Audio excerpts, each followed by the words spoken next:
سورۃ الانبیاء کی آیت نمبر 76۔ الحمدللہ وکفی وسلام علی عبادہ الذین اصطفی، خصوصاً علی سید الرسل وخاتم الانبیاء وعلی آلہ واصحابہ الاتقیاء۔ اما بعد فاعوذ باللہ من الشیطان الرجیم، بسم اللہ الرحمن الرحیم۔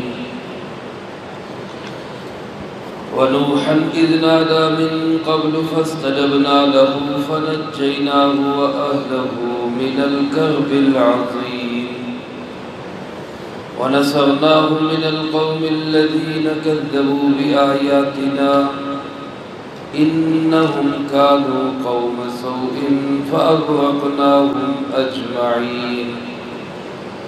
وداود وسليمان إذ يحكمان في الحرث إذ نفشت فيه غنم القوم وكنا لحكمهم شاهدين ففهمناها سليمان وكلا آتينا حكما وعلما وسخرنا مع داود الجبال يسبحن والطير وكنا فاعلين وعلمناه صنعة لبوس لكم لتحصنكم من بأسكم فهل أنتم شاكرون۔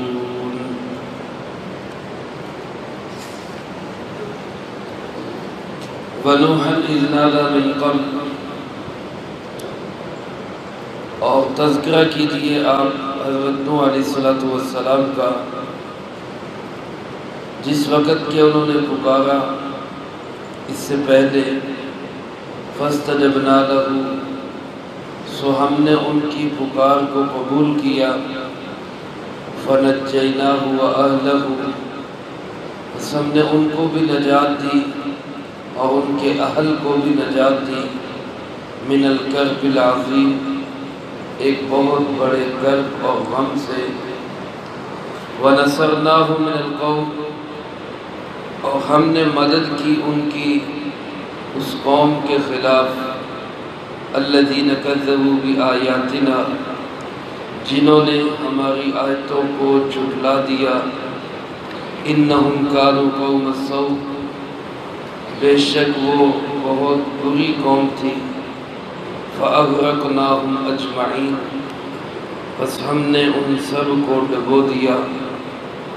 وَدَاوُدَ وَسُلَيْمَانَ، اور تذکرہ کیجئے آپ داؤد اور سلیمان علیہ السلام کا، اِذْ يَحْكُمَانِ فِي الْحَرْثِ، جب وہ دونوں فیصلہ کر رہے تھے کسی کھیت کے بارے میں، اِذْ نَفَشَتْ فِيهِ غَنَمُ الْقَوْمِ، جب رات کو گھس گئی اس میں کسی قوم کی بکریاں، وَكُنَّا لِحُكْمِهِمْ شَاهِدِينَ، اور ہم ان کے فیصلے پہ حاضر ہیں، فَفَهَّمْنَاهَا سُلَيْمَانَ، بس ہم نے وہ سمجھا دیا سلیمان کو علیہ السلام، وَكُلًّا آتَيْنَا حُكْمًا وَعِلْمًا، اور ہر ایک کو ہم نے حکمت و دانائی اور علم عطا فرمایا، وَسَخَّرْنَا مَعَ دَاوُودَ الْجِبَالَ، اور ہم نے مسخر کر دیا داؤد علیہ السلام کے ساتھ پہاڑوں کو،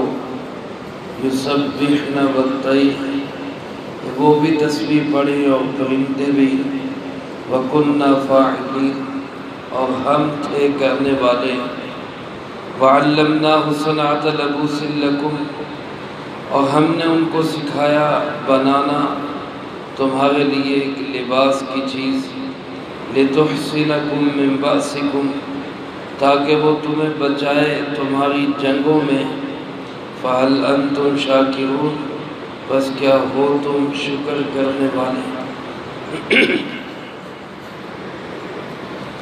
اس سورۃ مبارکہ کا نام الانبیاء ہے، جیسا کہ اس کے نام سے ہی ظاہر ہے کہ اس میں انبیاء علیہ السلام کا تذکرہ ہے۔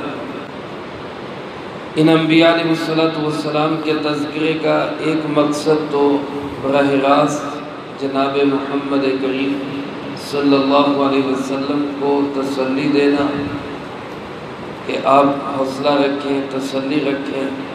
آپ سے پہلے بھی انبیاء علیہ السلام کو ستایا گیا، ان کی مخالفت کی گئی، ان کے راستے میں روڑے اٹکائے گئے اور حتیٰ کہ ان کی توہین تک کی گئی، لیکن بالآخر مخالفین اور سب کے سب اللہ کے نبیوں کے سامنے کھڑے ہونے والے وہ سب ناکام ہوئے اور اللہ کے نبی علیہ السلام دنیا آخرت میں کامیاب ہوئے۔ دوسری طرف اس میں کفار کے لیے بہت بڑی دھمکی بھی ہے۔ دیکھو ان قوموں کے مقام کو اور ان کے عبرت کو اور ان کا جو انجام ہوا ہے اس کو سامنے رکھو۔ اگر وہ اللہ کے نبیوں کی مخالفت کر کے بچ نہیں سکے تو جناب محمد کریم صلی اللہ علیہ وسلم کی مخالفت کر کے تم بھی بچ نہیں سکو گے۔ اور یہ پیغام صرف اس زمانے کے لوگوں کو نہیں جو رسول اللہ صلی اللہ علیہ وسلم کے مخالف تھے، یہ آج بھی ان تمام لوگوں کے لیے پیغام ہے جو آج جناب محمد کریم صلی اللہ علیہ وسلم کے دین کے مخالف ہیں۔ چنانچہ اللہ پاک نے اس سے پہلے ابراہیم علیہ السلام کا تذکرہ فرمایا اور انہی کے ضمن میں حضرت لوط علیہ السلام کا تذکرہ ہوا، اور اس کے بعد فرمایا وَنُوحًا اِذْ نَادَى مِن قَبْلِ۔ ان دونوں حضرات سے پہلے نوح علیہ السلام کا تذکرہ بھی ضروری ہے، آپ ان کو بھی یاد کریں۔ جب انہوں نے اپنے رب کو پکارا، حضرت نوح علیہ السلام کا عرصہ تبلیغ انبیاء علیہ السلام میں سب سے طویل ترین ہے۔ قرآن کریم نے خود بتلایا کہ وہ ان میں 950 سال تبلیغ کرتے رہے، الا 50 عاما، 1000 میں 50 سال کم، یعنی 950 سال عرصہ تبلیغ حضرت نوح علیہ السلام کا۔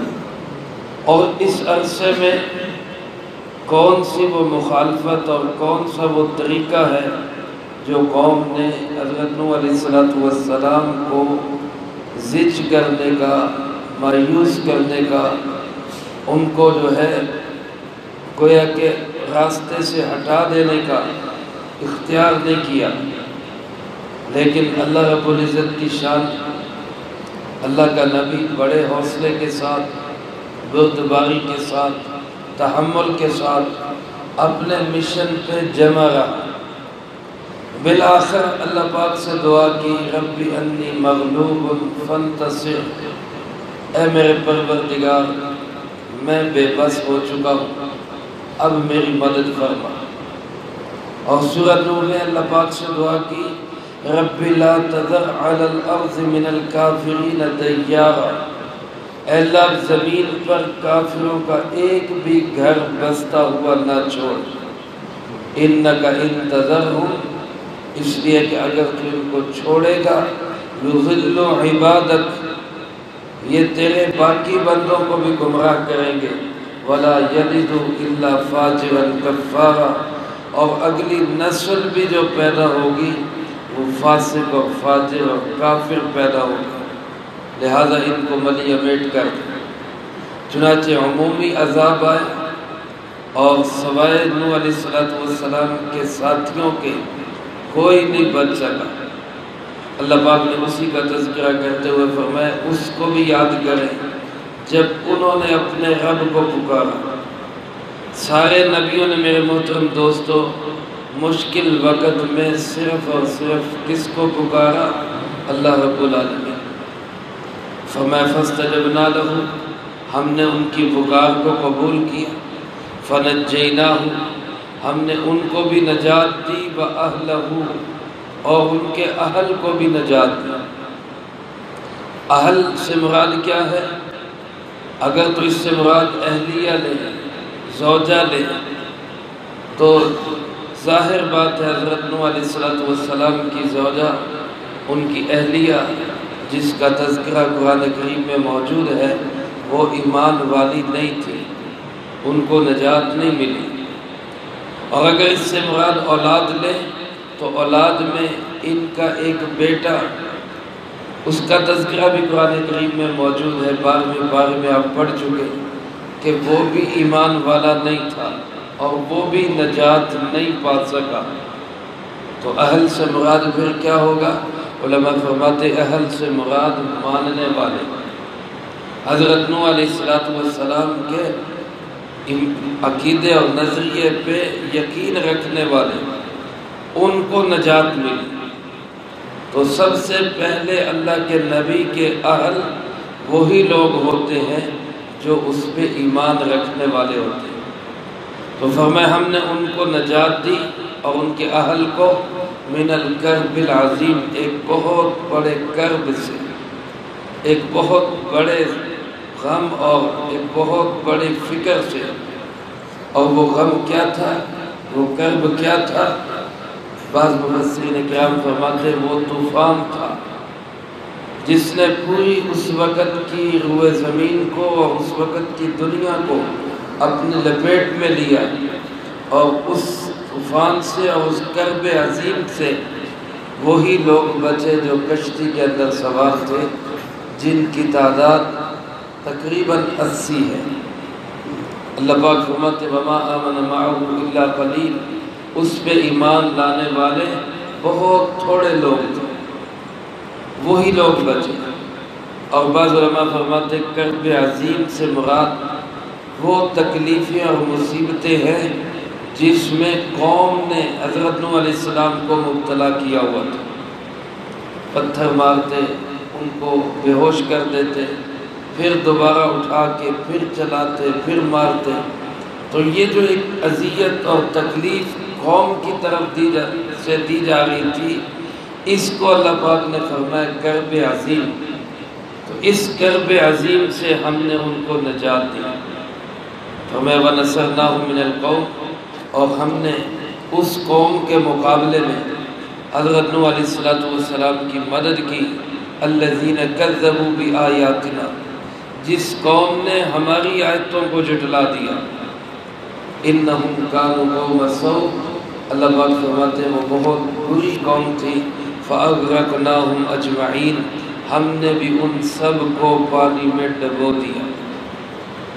طوفان آیا، عمومی طوفان، تفصیلی واقعہ آپ حضرات پیچھے پڑھ چکے ہیں کہ پوری روئے زمین پر، زمین سے بھی پانی ابلا، آسمان سے بھی پانی برسا، اور بچہ وہی جو حضرت نوح علیہ السلام کی کشتی میں سوار ہو۔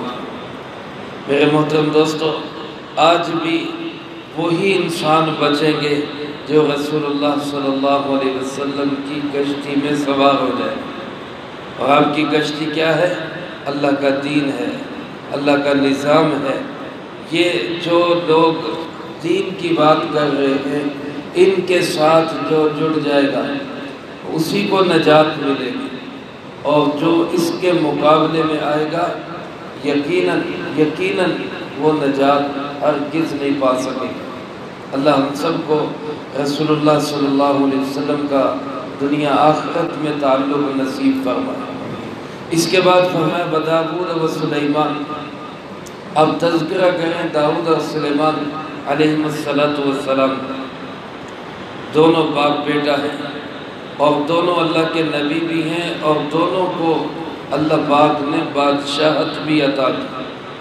حضرت داؤد علیہ السلام اللہ کے نبی بھی تھے، بادشاہ بھی تھے، اور پھر ان کے بعد سلیمان علیہ السلام کو تو ایسی بادشاہت ملی جس کو انہوں نے خود مانگا، رب ہب لی ملکا لا ینبغی لأحد من بعدی، اے اللہ مجھے ایسی بادشاہت عطا فرما میرے بعد ایسی بادشاہت کسی کو نہ ملے۔ اللہ پاک نے ان کو عطا فرمایا۔ یہاں ایک خاص واقعے کا ذکر ہے، اور وہ واقعہ یوں ہوا کہ داؤد علیہ السلام اس وقت حاکم وقت بھی تھے، قاضی وقت بھی تھے۔ سلیمان علیہ السلام اس وقت ابھی نوجوان تھے۔ ایک واقعہ پیش آیا کہ کسی شخص کا انگوروں کا باغ تھا یا کوئی اور باغ تھا، اس میں کسی دوسرے شخص کی بکریاں رات کے وقت گھس گئی اور انہوں نے اس باغ کو تہس نہس کر دیا۔ ظاہر ہے اس میں جانور تھے، انہوں نے اس کو کچھ چر دیا، کچھ رونق دیا، فصل خراب ہو گئی۔ معاملہ آ گیا حضرت داؤد علیہ السلام کے عدالت کے اندر۔ حضرت داؤد علیہ السلام نے فیصلہ فرما دیا کہ بھئی اس کی قیمت دیکھو کیا ہے۔ باغ کی قیمت لگائی گئی تو وہ تقریباً اتنی بنی جتنی بکریوں کی قیمت تھی۔ تو انہوں نے فیصلہ کیا کہ یہ جو بکریاں ہیں یہ بکریوں والے سے لے کر باغ والے کو دے دی جائیں تاکہ اس کا نقصان پورا ہو جائے۔ یہ فیصلہ انتہائی مبنی پر حق تھا، کوئی شک نہیں، بالکل ٹھیک فیصلہ تھا اور ایسا ہی فیصلہ ہونا چاہیے تھا۔ لیکن جب یہ فیصلہ ہو گیا اور یہ دونوں فریق وہاں سے نکلے تو حضرت سلیمان علیہ السلام باہر کھڑے تھے۔ سلیمان علیہ السلام نے پوچھا بھئی کیا فیصلہ ہوا؟ انہوں نے بتایا کہ یہ فیصلہ ہوا۔ تو فرمانے لگے کہ اگر میں اس جگہ پہ ہوتا تو میں ایک اور فیصلہ کرتا جو فریقین کے لیے اس سے زیادہ بہتر ہوتا، وہ میں فیصلہ کرتا۔ تو یہ بات داؤد علیہ السلام تک پہنچی، انہوں نے بلایا، پوچھا بتاؤ بیٹا تم کیا فیصلہ کرتے؟ تو سلیمان علیہ السلام نے فرمایا کہ ابا جان میں فیصلہ یہ کرتا کہ بکریاں عارضی طور پر باغ والے کو دی جائیں، وہ ان کی پرورش بھی کرے اور ان کے دودھ اور اون سے فائدہ بھی اٹھائے، اور باغ جو ہے یہ عارضی طور پہ بکریوں والے کو دیا جائے کہ وہ اس کو محنت کر کے دوبارہ اسی طرح کا بنائے جس طرح کا پہلے تھا، اور جب باغ ویسا تیار ہو جائے تو پھر باغ والے کو دے دیا جائے اور بکریاں دوبارہ بکریوں والے کو دے دی جائے۔ یہ فیصلہ میرے نزدیک فریقین کے لیے زیادہ موزوں اور فائدہ مند ہے۔ اگرچہ فیصلہ پہلا بھی برحق تھا اور اس میں ایسے ہی قیمت والی چیزوں میں یوں ہی فیصلہ ہوتا ہے، لیکن یوں کہہ لیں کہ یہ فیصلے سے بڑھ کر آگے ایک صلح نامہ تھا، ایک ایسی چیز تھی جس پہ دونوں فریقوں کی مصالحت تھی۔ ایسی صورتحال اسی وقت ہو سکتی ہے جب دونوں فریق اس بات پہ راضی ہوں کہ ہم دیانتداری کے ساتھ اپنے اپنے حصے کا کام کریں گے اور دوسرے کو فائدہ پہنچانے کی کوشش کریں گے۔ چنانچہ سلیمان علیہ السلام کا یہ فیصلہ داؤد علیہ السلام کو بھی اچھا لگا اور انہوں نے اپنا پہلا فیصلہ منسوخ کر کے اس فیصلے کو جاری فرما دیا۔ اللہ پاک نے اسی کے متعلق فرمایا فَفَهَّمْنَاهَا سُلَيْمَانَ، ہم نے یہ فیصلہ سلیمان علیہ السلام کو سمجھا دیا۔ اِذْ يَحْكُمَانِ فِي الْحَرْثِ، جب دونوں حضرات ایک کھیت کے بارے میں فیصلہ کر رہے تھے، اِذْ نَفَشَتْ فِيهِ غَنَمُ الْقَوْمِ، جب اس کھیت میں کسی قوم کی بکریاں رات کے وقت گھس گئی۔ اللہ فرماتے ہیں اس فیصلے کے وقت ہم بھی موجود تھے، ہم بھی وہاں حاضر تھے، ہم سن رہے تھے، دیکھ رہے تھے کیا فیصلہ ہوگا، لیکن اس کی صحیح سمجھ ہم نے سلیمان علیہ السلام کو عطا فرما دی۔ میرے محترم دوستو یاد رکھیں حضرت داؤد علیہ السلام بھی اللہ کے نبی ہیں، لہذا اس بات سے کہیں دل میں یہ خیال نہ آئے کہ داؤد علیہ السلام کا فیصلہ کہیں غلط تھا، ایسا ہرگز نہیں، وہ فیصلہ بھی بالکل درست تھا، اور عدالتی فیصلے ایسے ہی ہوتے ہیں، عدالتی فیصلے ایسے ہی ہوتے ہیں کہ وہ فریقین کی مصالحت کا خیال نہیں کرتے کہ فریقین کی مصلحت کس کے اندر ہے۔ عدالتی فیصلے تو یہ ہوتے ہیں کہ صحیح کیا ہے اور غلط کیا ہے، وہ فیصلہ انہوں نے کر دیا۔ تو ہمارے یہاں جیسے ایک عدالتی فیصلہ ہوتا ہے اور ایک اس کے بعد پنچایتی فیصلہ ہوتا ہے، اور پنچایتی فیصلوں میں کیا ہوتا ہے، اس چیز کو دیکھا جاتا ہے کہ یار دونوں کا فائدہ کس میں، چلو دونوں کو اس پہ راضی کر لو۔ تو یہ ایک بعد میں جو حضرت سلیمان علیہ السلام نے فرمایا وہ ایک پنچایتی فیصلہ تھا کہ دونوں کا ہی فائدہ ہو جائے، دونوں کا ہی نقصان نہ ہو۔ ظاہر ہے باغ والے کو باغ مل جائے گا، بکریوں والے کو اپنی بکریاں واپس مل جائیں گی، تو دونوں گھروں کا فائدہ ہو جائے گا۔ اللہ پاک نے اسی کو فرمایا، ہم نے سلیمان علیہ السلام کو اس کی صحیح سمجھ عطا فرما دی۔ اور یہ اللہ کی قدرت ہے، کسی بھی معاملے میں بعض اوقات بڑوں کا فیصلہ اتنا اچھا نہیں ہوتا جتنا فیصلہ چھوٹوں کا اچھا ہو جاتا ہے، اور یہ اللہ پاک جس کو چاہے عطا فرما دیں۔ لیکن دونوں کے متعلق اللہ پاک نے فرمایا کُلًّا آتَيْنَا حُکْمًا وَعِلْمًا، ان دونوں کو، داؤد اور سلیمان علیہ السلام کو ہم نے حکمت، دانائی، سمجھ اور علم اور فہم ہم نے عطا فرمایا تھا۔ تو ایک حاکم وقت کے لیے یہی چیزیں سرمایہ ہوتی ہیں کہ وہ حکمت اور دانائی بھی رکھتا ہو، وہ علم اور سمجھ بھی رکھتا ہو۔ اللہ پاک فرماتے ہم نے یہ ان کو عطا کیا۔ اور اس معاملے میں ہماری شریعت کا فیصلہ بھی کیا ہے، یہ تو حضرت داؤد علیہ السلام نے کر دیا کہ رات کو جانور کھیتوں میں گھس گئے تو وہ ذمہ دار ہے، مالک ذمہ دار ہے۔ جبکہ رسول اللہ صلی اللہ علیہ وسلم کی شریعت میں فیصلہ یوں فرمایا گیا کہ رات کے وقت باغوں کی حفاظت خود باغ والے کی ذمہ داری ہے، باغ والا خود اپنے باغ کی حفاظت کا ذمہ دار ہے۔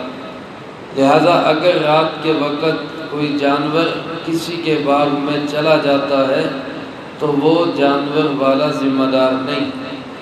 خاص طور پہ امام اعظم ابو حنیفہ رحمۃ اللہ علیہ فرماتے ہیں کہ اگر جانور والا جانور کے ساتھ ہے اور وہ خود اس کو کسی کے باغ میں یا کسی کے گھر میں یا کسی کے پیچھے چھوڑتا ہے اور وہ اس کا نقصان کرتا ہے، پھر تو وہ ذمہ دار ہوگا۔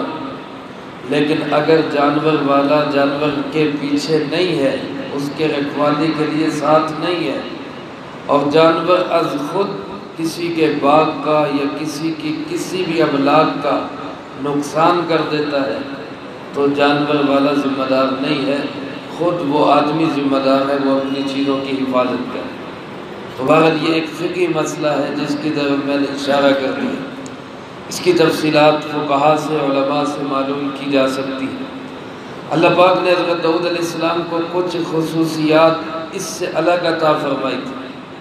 ان میں سے ایک خصوصیت یہ فرمایا وَسَخَّرْنَا مَعَ دَاوُودَ الْجِبَالَ، ہم نے داؤد علیہ السلام کے تابع کر دیا تھا پہاڑوں، وہ پہاڑ داؤد علیہ السلام کے تابع تھے۔ یسبحنا، وہ تسبیح ان کے ساتھ کرتے، والطیر، اور پرندے بھی، پرندے اور پہاڑ داؤد علیہ السلام کے ساتھ مل کر تسبیح کیا کرتے تھے۔ اسی سے معلوم ہوتا ہے کہ اجتماعی ذکر جو ہے وہ ممنوع نہیں ہے، اکٹھے ہو کے اللہ کا ذکر کرنا یہ پسندیدہ ہے۔ حضرت داؤد علیہ السلام کو اللہ پاک نے بہت خوبصورت آواز عطا کی تھی۔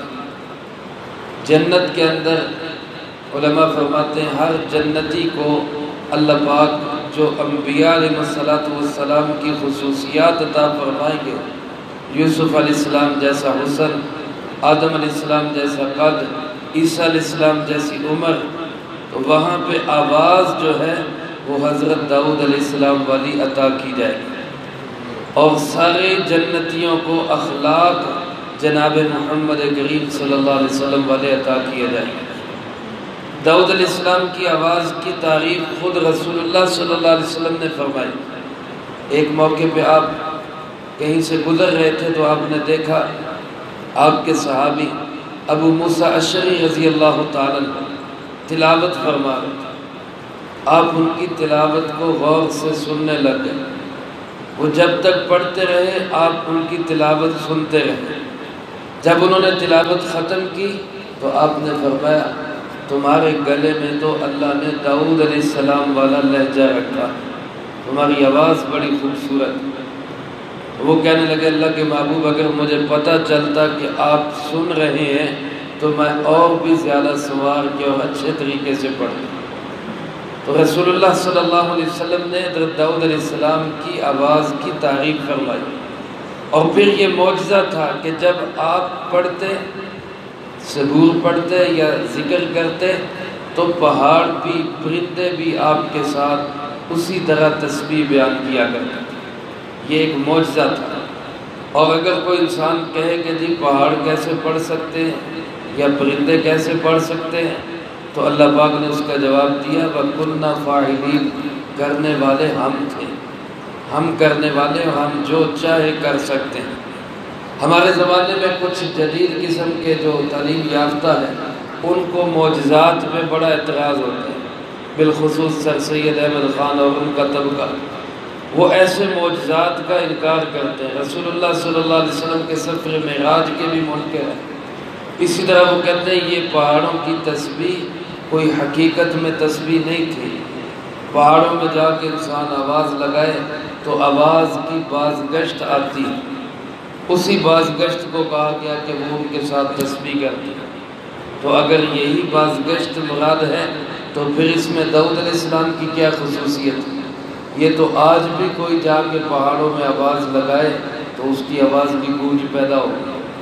تو داؤد علیہ السلام کی خصوصیت بتلانے کا مقصد یہ ہے کہ ان کے ساتھ پہاڑ واقعتاً تسبیح بیان کرتے تھے، پرندے واقعتاً تسبیح بیان کرتے تھے، اور اس میں کسی کو شک شبہ اس لیے بھی نہیں ہونا چاہیے کہ یہ قدرت اللہ کی تھی، اور اللہ پہاڑوں کو بھی بلوا سکتا ہے، انسانوں کو بھی وہی بلواتا ہے۔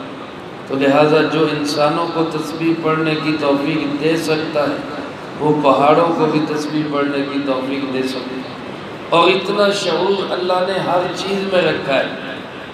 حدیث پاک میں آتا ہے جب کوئی مؤذن اذان دیتا ہے، اللہ ہم سب کو اذان کا شوق نصیب فرمائے اور اذان سیکھنے کا بھی شوق نصیب فرمائے۔ اذان دینے کا شوق تو ہوتا ہے لیکن سیکھنے کا شوق ہمیں نہیں ہوتا کہ صحیح الفاظ اور صحیح تلفظ اس کی بھی ادائیگی کر لیں، کسی کو سنا لیں کہ میرے الفاظ سن لو، الفاظ صحیح بھی ہیں یا نہیں۔ تو صحیح اذان جب مؤذن دیتا ہے تو آپ نے فرمایا اس کی آواز جو درخت، جو پتھر، جو ڈھیلا، جو بھی سنتا ہے وہ قیامت کے دن اس کے ایماندار ہونے کی گواہی دے گا۔ اب ظاہر بات ہے ان کے اندر شعور ہے تو یہ گواہی دے گا۔ تو اللہ پاک نے یہ شعور پہاڑوں میں، پرندوں میں رکھا ہے، اسی لیے وہ داؤد علیہ السلام کے ساتھ تسبیح بیان کرتے ہیں۔ مزید کچھ خصوصیات اگلی آیات میں بیان فرمائی، پھر سلیمان علیہ السلام کی خصوصیات بیان فرمائی، ان کا تذکرہ انشاءاللہ اگلی فرصت میں ہوگا۔ اللہ پاک ہم سب کو اپنے تمام انبیاء علیہ السلام کے ساتھ دلی محبت اور عقیدت نصیب فرمائے۔ اللہم انت السلام و منک السلام، تبارکت ربنا و تعالیت یا ذا الجلال والاکرام۔ اللہم اعنا علی ذکرک و شکرک و حسن عبادتک۔ اللہم احسن عاقبتنا فی الامور کلها واجرنا من خزي الدنيا وعذاب الآخرة۔ اللهم واقية كواقية الوليد، اللهم استر عوراتنا وآمن روعاتنا، اللهم إنا نجعلك في نحورهم ونعوذ بك من شرورهم، اللهم اكفنا بحلالك عن حرامك وأغننا بفضلك عمن سواك، اللهم اكفنا كل مغرب من حيث شئت ومن أين شئت، رب ارحمهما كما ربياني صغيرا، ربنا هب لنا من أزواجنا وذرياتنا قرة أعين واجعلنا للمتقين إماما، ربنا تقبل منا إنك أنت السميع العليم وتب علينا إنك أنت التواب الرحيم، صلى الله على النبي الكريم وعلى آله وأصحابه أجمعين برحمتك يا